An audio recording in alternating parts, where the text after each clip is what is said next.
Hello everybody. So I am going to go over the alternative abstract sheet assignment. I call it the alternative due to virtual learning. I changed some of the things that we do for this assignment to kind of fit the needs of virtual learning. In your sketchbook from one of our assignments, we had connected words to like emotion into the elements of art and design. So this is going to be what you are going to use to kind of formulate your abstract sheet. The starting part is going to be, or like the planning process is most likely going to be the hardest part for you. So it's really important to figure out kind of what you want to do, where you want to go, and maybe even experiment a little bit more with this assignment, and maybe even make a few different examples of the project and then determine which one's your favorite to turn in. So this is what I had chosen for my words and my examples. So then we also did like an experimental page with the markers, which I found was very helpful for me in trying to kind of figure out how to use the markers with water, different textures, different types of tools that I could use to paint with to make things look a certain way. So I thought that this was actually extremely helpful for me.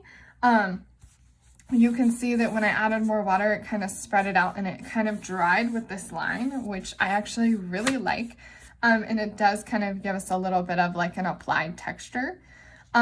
This area right here, I actually ended up taking the marker, laying that down, went over top of it with water, and then I took toilet paper and actually pressed it down on top, and I let it stay there for a while. And once I picked it up, it's almost like it kind of removed some of the color and kind of left like a really cool imprint. So I really did like those particular things. So I will probably be adding those into my abstract sheet.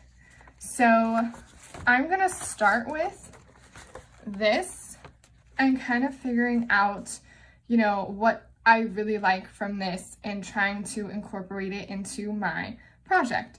I know that I really enjoy this texture pattern here for what I did for Cheerful.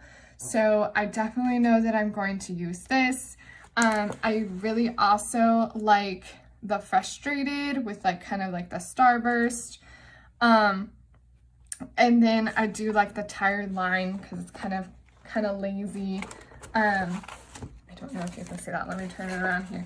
So my Tired line is really lazy. It kind of goes in and out and it's just kind of mellow. So I do like those. So I'm definitely going to think about how I can include these elements into my assignment, whether that is if I want to paint them out with the markers somehow, or if I want to use that with my Sharpie design on top. But the requirements do say that you must use the water and markers for painting. It must include representations of this assignment, of the elements and stuff that we did here. It must have line, shape, color, and texture. So I need to make sure that I have at least one of these, at least one from every box. And then it definitely should not have any rips or tears. So, I have to be careful with how much water I'm adding to my assignment because I don't want it to get too wet and then to create holes. So, now, so since I know the requirements, I want to make sure that I am including all of those. There's also another one I think that I missed, but you are to include Sharpie on top of your design after it dries. So if I don't hit all of these with my watercolor, or I'm sorry, with the marker and the watercolor, then I can still go back with my Sharpie design or pen and add those ones that maybe I missed on top of my painting design.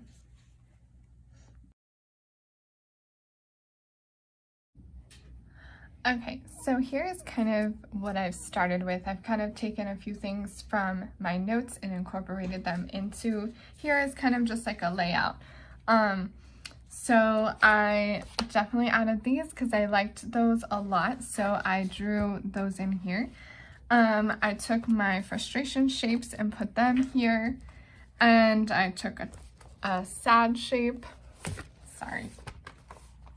a sad shape and applied it here.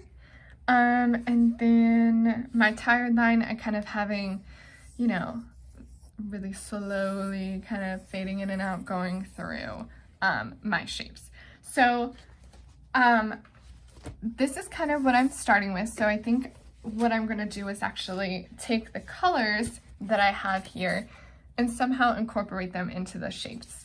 Then after that, since one of the requirements is to also add Sharpie design on top, then I'm going to see kind of what else from what I have here that I can somehow incorporate into either like a shape or into the background, or maybe even turn into some sort of pattern